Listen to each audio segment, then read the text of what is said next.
10वीं खंड अवस, विषय हिंदी व्याकरण, वाच्य। आज हम लोग हिंदी व्याकरण के अंतर्गत वाच्य देखेंगे। 10वीं कक्षा के व्याकरण के पाठ्यक्रम में पद परिचय, वाच्य, वाक्य रचना की दृष्टि से रस दिए गए हैं। पद परिचय हम लोगों ने पहले देख लिया है, फिर देखेंगे। आज हम लोग वाच्य पर विचार करेंगे। सबसे पहले हम देखेंगे वाच्य का अर्थ क्या है, शाब्दिक अर्थ। वाच्य शब्द का अर्थ क्या है? तो इसका अर्थ होता है वाच्य का बोलने का विषय। वाच्य का शाब्दिक अर्थ है बोलने का विषय। अब हम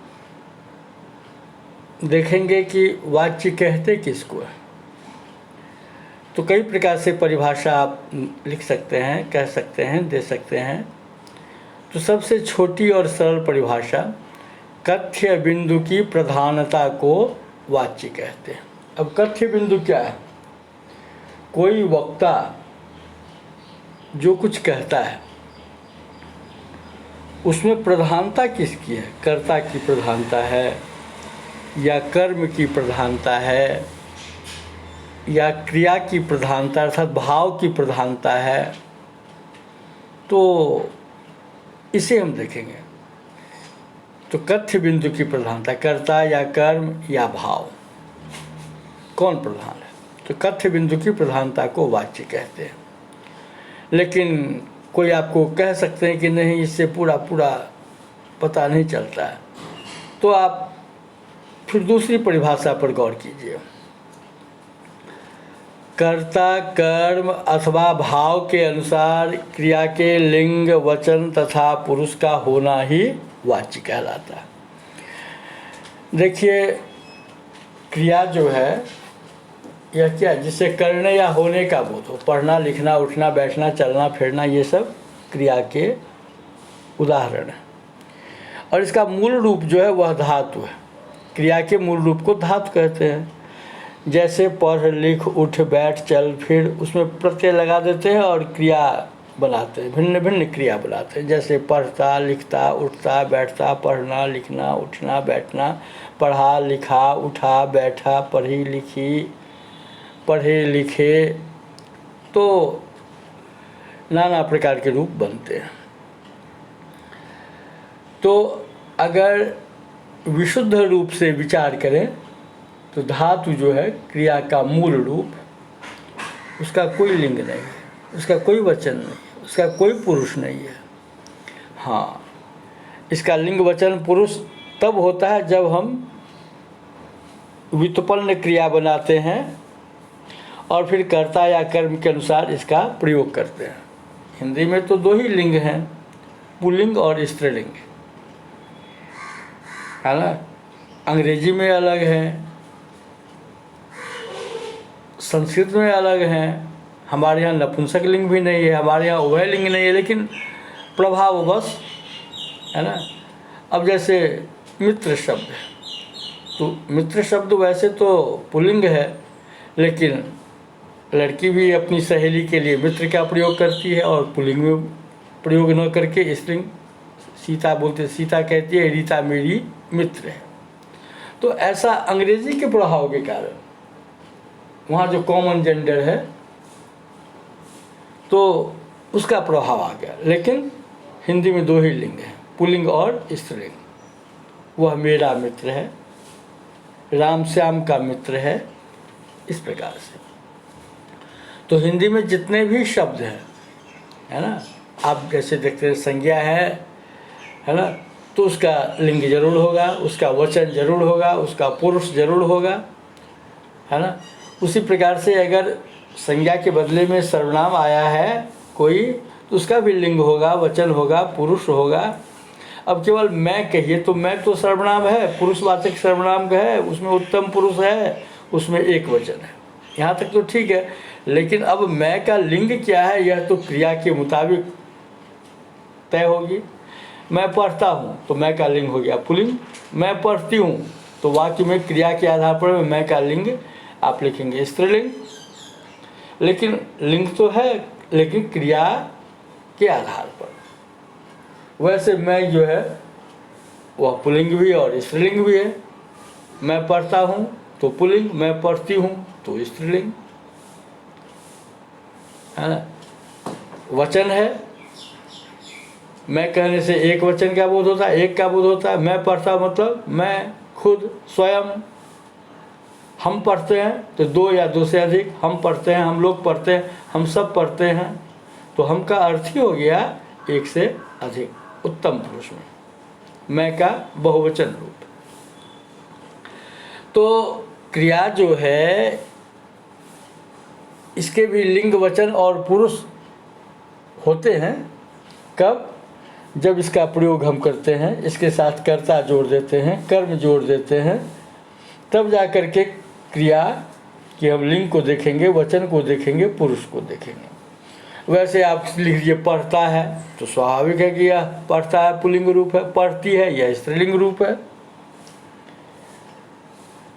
तो अब आप कहेंगे जिससे यह पता चले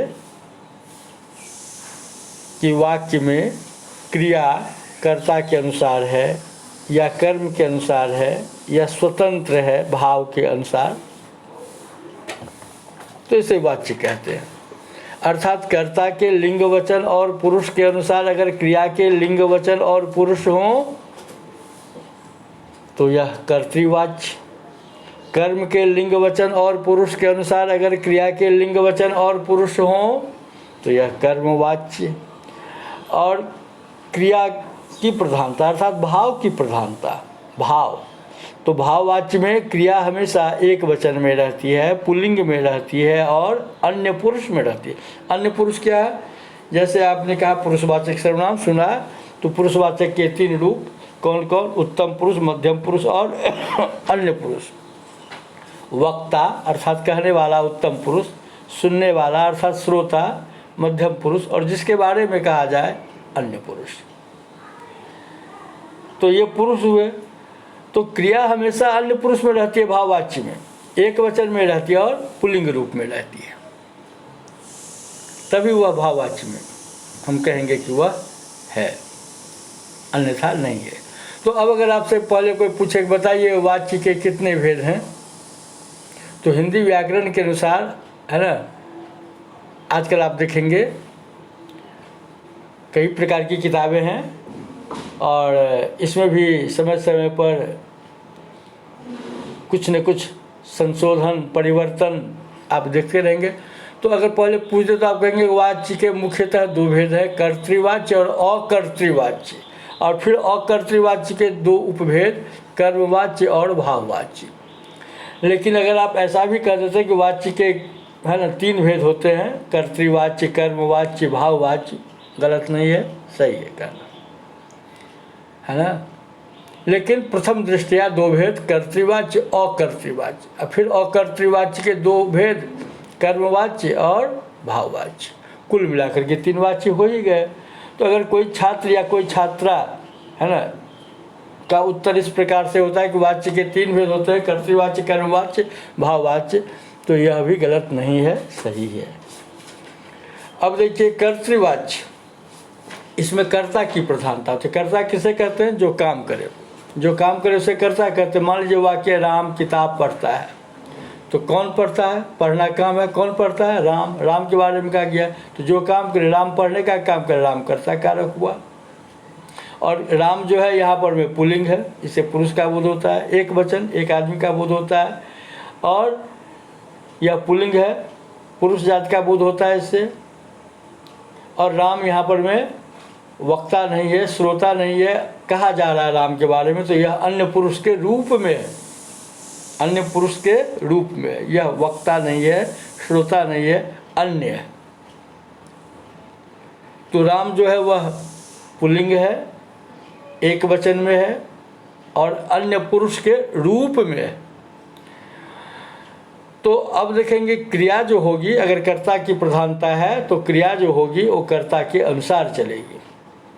यही है कर्तृवाच्य। कर्तृवाच्य में कर्ता की प्रधानता, अर्थात कर्ता के लिंग वचन और पुरुष के अनुसार क्रिया के लिंग वचन और पुरुष होंगे। जो कर्ता का लिंग होगा वही क्रिया का लिंग, जो कर्ता का पुरुष होगा वही क्रिया का पुरुष, जो कर्ता का वचन होगा वही क्रिया का वचन। जैसे मैंने कहा राम पुल्लिंग है, एक वचन में है, अन्य पुरुष में है, तो क्रिया क्या है? राम किताब पढ़ता है पुल्लिंग रूप, एक वचन रूप और अन्य पुरुष रूप। इसलिए यह जो वाक्य हुआ कर्तृवाच्य का उदाहरण हुआ, अर्थात कर्ता के लिंग वचन और पुरुष के अनुसार जब क्रिया के लिंग वचन और पुरुष हों तो उसे हम कर्तृवाच्य कहते हैं। तो वाच्य में आप देखेंगे कि हमें जानकारी क्या मिलती है। वाच्य जो है हमेशा कर्ता या कर्म या क्रिया भाव के संबंध में जानकारी देता है, बताता है। इसलिए वाच्य के आप 3 भेद देखते हैं, कर्तृवाच्य, कर्मवाच्य, भाववाच्य। तो कर्तृवाच्य आप समझ गए। कर्तृवाच्य में है ना, वाच्य केंद्र क्या है? वक्ता का कथ्य बिंदु क्या है? कर्ता है, कर्ता की प्रधानता है। तो जिस आप कहेंगे जिस वाक्य में कर्ता की प्रधानता हो तब उसको और स्पष्ट करेंगे, जिसमें कर्ता के लिंग वचन और है ना पुरुष के अनुसार क्रिया के लिंग वचन और पुरुष हो तो उसे कर्तृवाच्य कहते हैं। जैसे राम आम खाता है, सीता किताब पढ़ती है, सीता स्त्रीलिंग है तो क्रिया स्त्रीलिंग पढ़ती है, सीता एक वचन पढ़ती है एक वचन, सीता अन्य पुरुष के रूप में पढ़ती है अन्य पुरुष के रूप में। ये जो मैं कह रहा हूँ अन्य पुरुष के रूप में से आप जान लीजिए। जैसे मैं पढ़ता हूँ, मैं उत्तम पुरुष एक वचन तो पढ़ता हूँ, ये है क्रिया का है ना पुरुषवाचक में उत्तम पुरुष के रूप में। तुम पढ़ते हो, ते हो, पढ़ते हो, तुम पढ़ते हो, तो तुम है मध्यम पुरुष एक वचन, तो यहाँ क्रिया क्या हो गई? पढ़ते हो, यह मध्यम पुरुष में हुआ।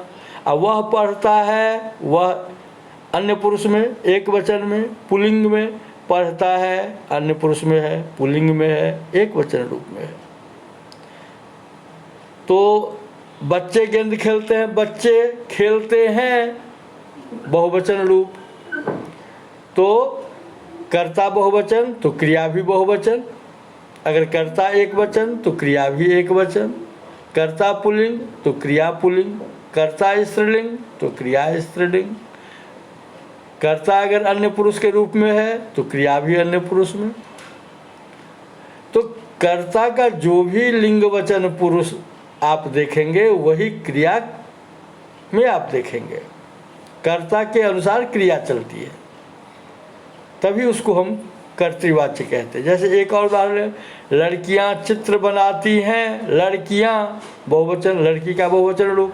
अब बनाती हैं यह भी बहुवचन रूप, तो कर्ता एक बहुवचन में है तो क्रिया बहुवचन, कर्ता स्त्रीलिंग है तो क्रिया भी स्त्रीलिंग, कर्ता अन्य पुरुष के रूप में है तो क्रिया भी अन्य पुरुष के रूप में है।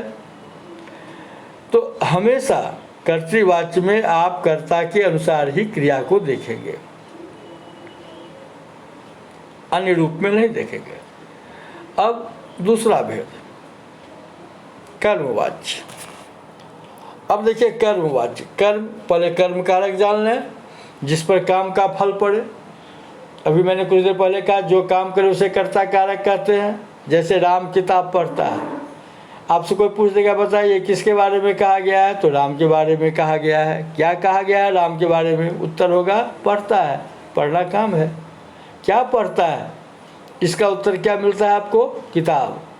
तो क्रिया का फल, काम का फल किस पर पढ़ रहा है? किताब पर। तो जिस पर पढ़ रहा है वही कर्म कारक, ऐसे आप पहचानेंगे। अब जैसे आपको कह दे कि वह दौड़ता है, तो किसके बारे में कहा गया? तो वह के बारे में। क्या कहा गया? दौड़ता। अब क्या दौड़ता है इसका कोई उत्तर नहीं आपको मिलता है, इसमें कर्म नहीं है। इसमें जो क्रिया है अकर्मक क्रिया है, क्रिया के साथ कर्म नहीं है। जिस वाक्य में क्रिया के साथ कर्म रहता है उस क्रिया को सकर्मक क्रिया कहते हैं। कर्म के साथ, और जिस क्रिया के साथ कर्म नहीं रहता है उस क्रिया को अकर्मक क्रिया कहते हैं। वह हंसता है, क्या हंसता है, कोई उत्तर नहीं, तो यह अकर्मक क्रिया है।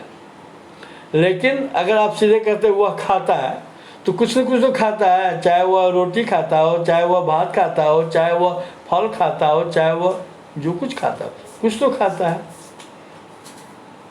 हाँ, प्रकट में नहीं है। तो कभी कभी कर्म जो है प्रत्यक्ष होता है, कभी कभी अप्रत्यक्ष होता है, गौण होता है, छिपा होता है। अब कहते कि राम पढ़ता है, तो कुछ तो पढ़ता है, किताब पढ़ता है, चाहे वो कहानी पढ़ता है, चाहे वो पत्रिका पढ़ता है, चाहे वो अखबार पढ़ता है, कुछ तो पढ़ता है, चाहे वह शिलालेख पढ़ता है, कहीं ना कहीं कुछ तो पढ़ता है, कुछ तो है। हाँ, हमने साफ नहीं कहा कि राम किताब पढ़ता है, कि राम पत्रिका पढ़ता है, कि राम अखबार पढ़ता है, कि राम शिलालेख पढ़ता है, मैंने ऐसा नहीं कहा।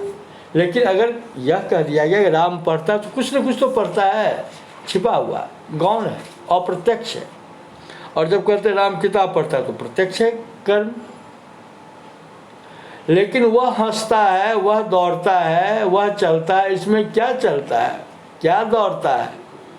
हाँ, ये दौड़ हो रही है, दौड़ प्रतियोगिता, दौड़ रेस, तो वहाँ आपने उसको संज्ञा रूप में ले आया और तब आपने उसका वाक्य बनाया। तो दौड़ जो है, जब आप बड़ा रॉ लिखेंगे दौड़, दौड़ जीभ को थोड़ा ऐड करके, तो वह स्त्रीलिंग रूप है। लेकिन सीधे दौड़, आजकल के दौर में लोग भौतिकवादी होते जा रहे हैं। तो आजकल के ज़माने में, आजकल के प्रचलन में, है ना, तो य और दोनों का उच्चारण मूर्धा से ही होता है। पहचानने के लिए छोटा र, बड़ा र, दोनों मूर्धा से उच्चरित हैं। य और ट, ठ, ड, ढ, ण। तो ड जो बोलते हैं उसके नीचे बिंदु आप डाल देते हैं, तो उसे कहते हैं तलबिंदु, नुक्ता नहीं, तलबिंदु। तो तब उसका उच्चारण र, जीभ को थोड़ा ऐड करके र, ऐसा आप उसको कहेंगे। अंतर थोड़ा होगा, है मूर्धा से ही उच्चारित, लेकिन थोड़ा अंतर।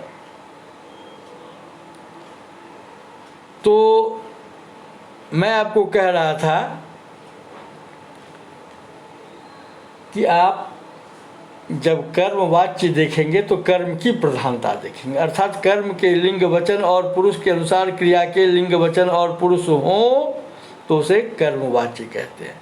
कैसे? उदाहरण लीजिए, राम किताब पढ़ता है तो राम के मुताबिक क्रिया है। लेकिन अगर आप राम के बाद राम कर्ता, कर्ता के दो चिन्ह हैं, दो विभक्तियां हैं, दो परसर्ग हैं, कौन कौन? शून्य और ने। जैसे राम पढ़ता है, राम के साथ कुछ नहीं लगा है, अर्थात शून्य परसर्ग है, शून्य विभक्ति है, शून्य चिन्ह है। लेकिन आप कहेंगे राम ने कहा कि धरती गोल है, राम के साथ ने लगा हुआ है, तो यहाँ कर्ता कारक की विभक्ति क्या है? ने। तो जैसे ही आपको कर्तृवाच्य का कोई उदाहरण मिले, जैसे मैंने पहले कहा था कि राम आम खाता है, तो क्रिया चली राम के मुताबिक, इसलिए कर्तृवाच्य। अब हम वाक्य बनाते हैं, राम से आम खाया जाता है, या राम द्वारा आम खाया जाता है, या राम के द्वारा आम खाया जाता है। तो आम के मुताबिक, कर्म के मुताबिक क्रिया चल रही है। इसको आप दूसरे उदाहरण से समझें तो और स्पष्ट होगा। सीता दूध पीती है, तो सीता स्त्रीलिंग है, तो क्रिया पीती है कर्तृवाच्य में, और दूध कर्म कारक हो गया। क्या पीती है सीता? दूध, दूध है कर्म कारक इस वाक्य में। अब दूसरा वाक्य बनाइए, सीता से दूध पिया जाता है, तो सीता स्त्रीलिंग है, लेकिन उसे क्रिया हमने क्या व्यवहार क्या किया? पिया जाता है। अब बताइए, सीता के मुताबिक अर्थात कर्ता के मुताबिक, अर्थात कर्ता के लिंग के अनुसार क्रिया तो नहीं आई, पिया जाता है, दूध पिया जाता है। तो किसके अनुसार क्रिया आई? कर्म के अनुसार। दूध, दूध पुल्लिंग है, दूध अच्छा है, दूध मीठा है। तो यहाँ पर आपने देखा कि दूध जो है कर्म कारक है और वो पुल्लिंग है, तो उसके मुताबिक क्रिया चली। करता है लेकिन करता रबर स्टाम्प है ना, केवल गुलदस्ता की तरह मौजूद है, उसकी प्रधानता नहीं है। कर्म की प्रधानता, प्रधानता का मतलब है कि उसके मुताबिक सब कुछ होना। आपके घर में मान लीजिए अगर आपके दादाजी प्रधान हैं, ऑल इन ऑल, सर्वे सर्वा, तो उनकी बात चलती है।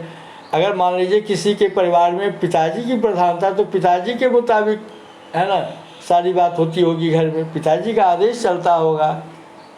अगर घर में माँ की प्रधानता, तो माँ के निर्णय के अनुसार घर चलता होगा, है ना। घर में अगर दादाजी भी हैं, पिता भी हैं और पुत्र भी, अगर पुत्र के मुताबिक अगर सारे काम होते हैं तो पुत्र की प्रधानता है। तो जिसकी बात चलती है उसकी प्रधानता।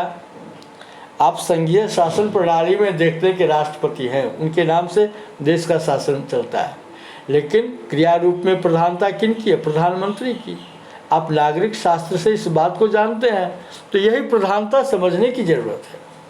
कर्मवाच्य में कर्ता रहता है, कर्ता मौजूद है, लेकिन उसकी प्रधानता नहीं रहती है, क्रिया चलती है कर्म के अनुसार।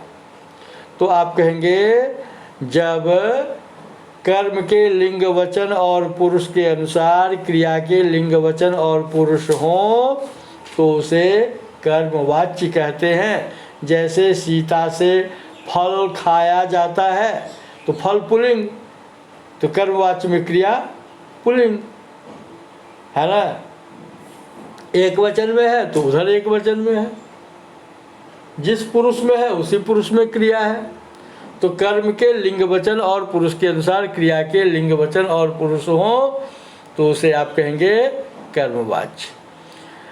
अब बच्चे गेंद खेलते हैं, तो यहाँ क्या खेलते हैं? गेंद। कर्म कारक है गेंद और गेंद है स्त्रीलिंग, तो इसका कर्मवाच्य में उदाहरण बनेगा बच्चों के द्वारा गेंद खेली जाती है, या बच्चों से गेंद खेली जाती है, या बच्चों द्वारा गेंद खेली जाती है। कर्ता के साथ आपको जोड़ना है तीन में से कोई एक, से या द्वारा या के द्वारा, आपकी मर्जी, आप तीनों में से एक जोड़ लें, कोई ना कोई एक जोड़ना ही होगा आपको, है ना। तो सीता के द्वारा फल खाया जाता है, सीता स्त्रीलिंग। अब आप जो नहीं जानते हैं वो गलत वाक्य बना लेंगे, क्रिया को स्त्रीलिंग कर देंगे, लेकिन जी नहीं, कर्मवाच्य में कर्ता कोई भी रहे, पुल्लिंग में रहे कि स्त्रीलिंग में रहे, नहीं ध्यान देना है। आपको ध्यान देना है कर्म कारक पर, कर्म पर। कर्म का जो लिंग वचन और पुरुष होगा वही क्रिया के लिंग वचन और पुरुष होंगे, तभी वह कर्मवाच्य में होगा, अन्यथा नहीं। एक उदाहरण और लें, कर्तृवाच्य में मैंने कहा कि लड़कियां चित्र बनाती हैं, बहुवचन में है कर्ता, ये कर्ता, क्रिया भी बहुवचन में है। लेकिन जब आप कर्मवाच्य में इसको बदलेंगे तो इसका उदाहरण हो जाएगा, रूप हो जाएगा, लड़कियों के द्वारा चित्र बनाया जाता है, या लड़कियों से चित्र बनाया जाता है, या लड़कियों द्वारा चित्र बनाया जाता है। तीनों में से कोई एक आप लिखेंगे, तीनों सही है, तीनों में से कोई एक। तो आपने क्या देखा, कर्मवाच्य में किसकी प्रधानता होती है? कर्मवाच्य में कर्म की प्रधानता होती है। प्रधानता का क्या मतलब हुआ कि आप पहले कर्म कारक को पहचान लेंगे किसी वाक्य में, उसके लिंग को जानेंगे पहले, उसके वचन को पहचानेंगे, और उसके पुरुष को, पुरुष मतलब वह जो है पुरुषवाचक सर्वनाम जो है उसके किस रूप में, उत्तम पुरुष के रूप में है कि मध्यम पुरुष के रूप में है कि अन्य पुरुष के रूप में, यह आपको देखना होगा।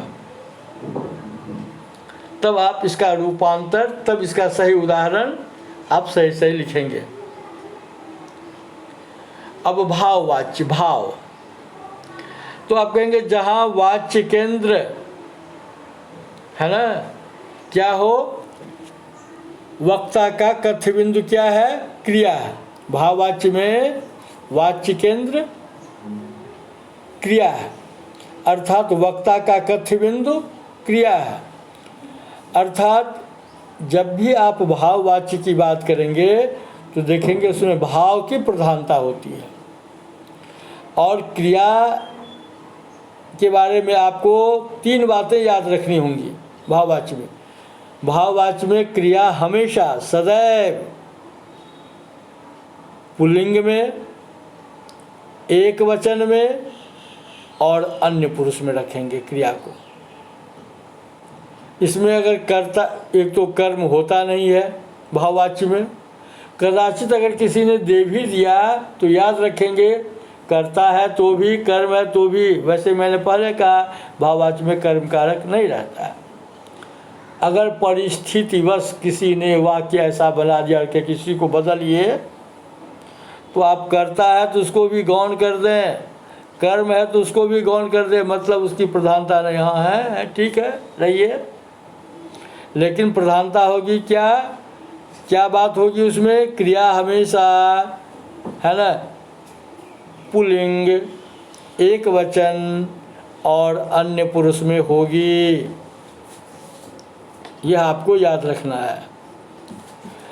मतलब भाववाच्य अकर्मक धातुओं से ही होता है, अकर्मक। जैसे मैंने कहा ना कि राम दौड़ता है, क्या दौड़ता है, अकर्मक क्रिया है ना। राम हंसता है, क्या हंसता है, अकर्मक क्रिया है ना। तो ऐसे आप पहचानेंगे सकर्मक अकर्मक क्रिया को। तो भाववाच्य अकर्मक धातुओं से ही होता है, इसमें कर्म नहीं रहता है। आप उदाहरण के तौर पर देखिए, अब चला जाए, उससे पढ़ा जाता है। अब देखिए उदाहरण के लिए चिड़िया, चिड़िया शब्द जो है वह स्त्रीलिंग है, चिड़िया उड़ती है। इसका जब बहुवचन बनाएंगे तो आपको नियम पता होगा, पीछे पहले के वर्गों में आपने पढ़ा होगा एक वचन से बहुवचन बनाना। तो चिड़िया से जब आप बहुवचन बनाएंगे तो चंद्रबिंदु डाल देंगे, यह आकार चंद्रबिंदु, तो शब्द बन जाएगा चिड़िया, और यह है स्त्रीलिंग रूप। अब देखिए एक वाक्य, चिड़िया उड़ती है, चिड़िया उड़ती हैं, 2 वाक्य हो गए। अब यह कर्तृवाच्य में है, अभी आपको बनाना है भाववाच्य। चिड़िया से उड़ा जाता है, चिड़िया स्त्रीलिंग है, कोई मतलब नहीं, हमने से लगा दिया। उड़ा जाता है, जो क्रिया है उसकी धातु पहले पहचानेंगे। उड़ना क्रिया की धातु है उड़, इसका आप सामान्य भूतकाल में रूप बनाएंगे तो उड़ का रूप बनेगा पढ़ा, पढ़ी, पढ़े, पढ़ी। और जाना क्रिया का रूप सामान्य वर्तमान काल में बनाएंगे जाता, जाती, जाते, जाती। यह आपने रूप बनाया। अब आप इसको जोड़ेंगे, अब चिड़िया उड़ती है तो चिड़िया एक वचन में है, तो एक और भाववाच्य में आपको बताया गया, अभी कहा गया है, आपने सुना कि क्रिया हमेशा किस में होगी, एक वचन में, पुल्लिंग में और अन्य पुरुष के रूप में। इसलिए उड़ा जाता है, उड़ा, यह पुल्लिंग रूप है, एक वचन। बहुवचन में होगा उड़े, पुल्लिंग और बहुवचन, उड़े। स्त्रीलिंग में उड़ी, बहुवचन। हमको चिड़िया के, चिड़िया है एक वचन में तो क्रिया, तो चिड़िया से उड़ा, तब जाना क्रिया का है ना, ये धातु रूप क्या होगा, जा। और उसका सामान्य वर्तमान काल में आप क्या बनाएंगे रूप, जाता, जाती, जाते, जाती, तो जाता ये जोड़ देंगे। और सहायक क्रिया जो भी है ना, अगर वर्तमान काल में है तो वर्तमान काल में रखेंगे, भूतकाल में है तो भूतकाल में रखेंगे, अगर भविष्यत काल में है तो भविष्यत काल में रखेंगे। तो चिड़िया से उड़ा जाता है, और चिड़िया उड़ती है तो चिड़ियों से उड़ा जाता है। तो उड़ा जाता है, चिड़िया से उड़ा जाता है, चिड़ियों से उड़ा जाता है। आपने देखा कि चाहे वो एक वचन रहे चाहे वो वचन रहे, क्रिया क्या है, एक वचन में पुल्लिंग में और अन्य पुरुष के रूप में। यही बात आप ध्यान में रखेंगे कि भाववाच्य में जैसे ही आपको कोई कहे लिखने के लिए कि भाववाच्य का उदाहरण दो, तो कर्ता आप एक वचन में रखें कि बहुवचन में रखें, पुल्लिंग में रखें कि स्त्रीलिंग में रखें, कोई मतलब नहीं है। क्रिया पर ध्यान देंगे, क्रिया को लिखेंगे पुल्लिंग में, एक वचन में और किस रूप में, अन्य पुरुष के रूप में। ये आपको ध्यान रखना है ना, तभी आप सही लिख पाएंगे। तो आज आपने देखा वाच्य किसे कहते हैं, वाच्य के भेद, कर्तृवाच्य, कर्मवाच्य, भाववाच्य, और इन तीनों वाच्यों के कुछ कुछ उदाहरण। अब इसमें आपसे प्रश्न जो पूछा जाएगा, पूछ जाएगा, कोई वाक्य दे दिया जाएगा, कहा जाएगा कि पहचानिए यह किस वाच्य का उदाहरण है। कभी आपसे परिभाषा पूछ दी जाएगी कि अमुक वाच्य का उदाहरण लिखिए। प्रायः है ना, सीबीएसई बोर्ड की परीक्षा में वाच्य की परिभाषा नहीं पूछी जाती, लेकिन अगर पूछ दी जाए तो अनुचित भी नहीं है, आपको जानना चाहिए, लेकिन प्रायः नहीं ऐसे प्रश्न पूछे जाते हैं। तो आपको, लेकिन यह तो पूछ रहा है कि यह किस वाच्य का उदाहरण है, तो आपको ये पहचानना होगा। परिभाषा अगर आप समझ रहे हैं तो आप उदाहरण को पहचान लेंगे, एक दो बार प्रयास करेंगे। अभ्यास से नड़ा, अभ्यास से आदमी जो है सो अच्छा बनता है, सुजान बनता है। तो आपको अभ्यास तो करना ही होगा, कुछ पढ़ना होगा, कुछ लिखना होगा, और समझना तो हर हालत में होगा। तो इतना आपने देखा। अगले दिन हम लोग रूपांतरण देखेंगे, कैसे हम कर्तृवाच्य को कर्मवाच्य में बदलेंगे, कैसे भाववाच्य में बदलेंगे, कैसे एक दूसरे रूप में हम रूपांतरण करेंगे, यह देखेंगे हम अगले दिन। तो मेरा अनुमान है आप समझ चुके होंगे। धन्यवाद।